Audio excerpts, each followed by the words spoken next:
I told you, I warned you this would happen, and not only me, everyone else who campaigned for remain in the EU warned you this would happen. We said if we leave, you will be left with the most right-wing government in our history, and it has only gotten worse. It has only shifted even more further to the right.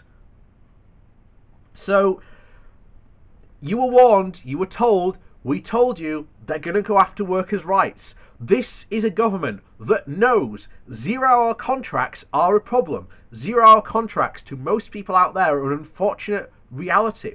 And, we have people who are, quote, employed, according to the government, but only work 2 hours a week.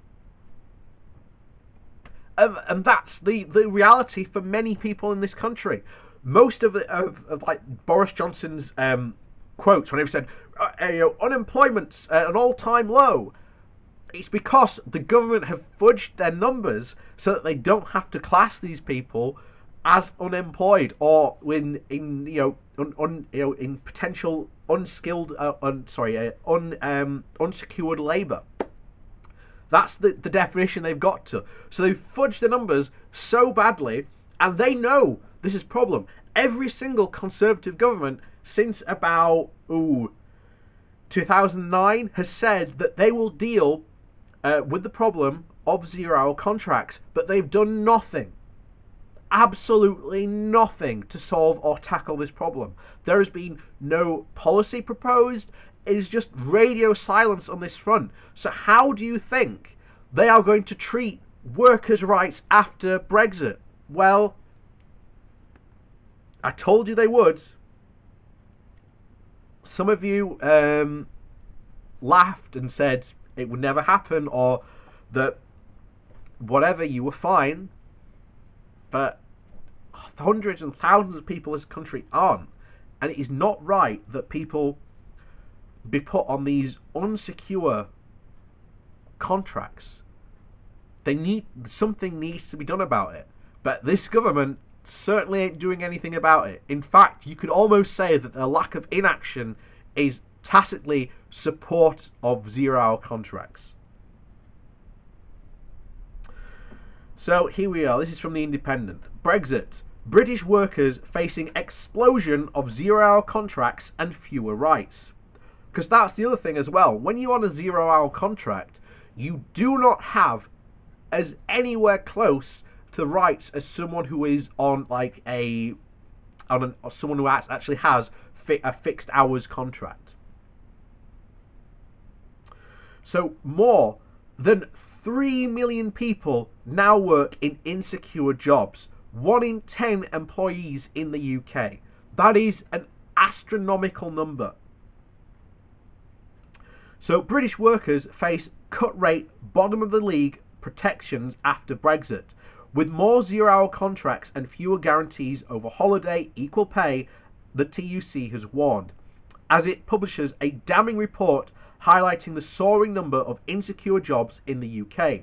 The number of workers without guaranteed hours or basic employment rights has risen by more than 660,000. Sort of in the past 5 years, the study found. Labour said an explosion of insecure job was as likely unless fundamental workers' rights were protected. And the dire situation many employees now face is predicted to intensify once the government drags the UK out of the EU. The TUC General Secretary, Francis O'Grady, said that insecure work had become the new normal for far too many people, and the problem was getting worse as Theresa May pushes ahead with a hard Brexit. If the government rushes to the bottom on our employment rights over Brexit, we could see that these even more of these dodgy contracts, he told The Independent. People in Britain deserve better than cut rate, bottom of the league protections at work. More than 3 million people now work in insecure jobs, representing up to 1 in 10 employees in the UK, and that is up from 4.2 million in 2011. The TUC research showed that just 27% of rise in insecure jobs was being driven by traditional industries, such as teachers, carers, and the service sector. It suggests those on lower salaries could be hit hardest by the shifting jobs market. Those employed in newer technological sectors, for example, were better insulated from the changes in employment conditions, the federal trade unions found. Shadow Minister Jack Dolmy questioned Mrs Mason's sincerity in protecting workers' rights. Under the Tories, Brexit risks making a bad situation worse, he said. I simply do not believe assurances that Theresa May will protect workers' rights, rights that are currently guaranteed by membership of the European Union. And here's the thing, you may be saying, oh, that's Theresa May. Boris hasn't said anything about tackling zero-hour contracts either. You know, that article may be old, but it's still relevant.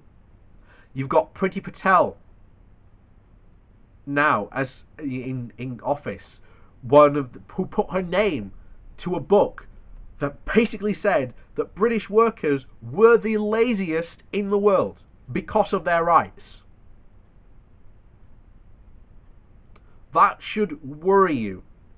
It should absolutely worry every single one. And I generally worry for people out there because, you know, I say this all the time, but you know, I say this all the time, that people in the UK blamed migrants, they blamed the EU, the Tories and the right-wing press and people in right-wing general scapegoated the EU and migrants themselves. This isn't going to solve any of these problems. It's only going to make them worse. And in a way, that's bizarrely a good thing, because then we can finally start to actually tackle it. And then people are going to realise, well, we need to rejoin the European Union. I've said this many times before. Rejoining the European Union is inevitable. It's just a matter of time. And it will happen sooner than people think.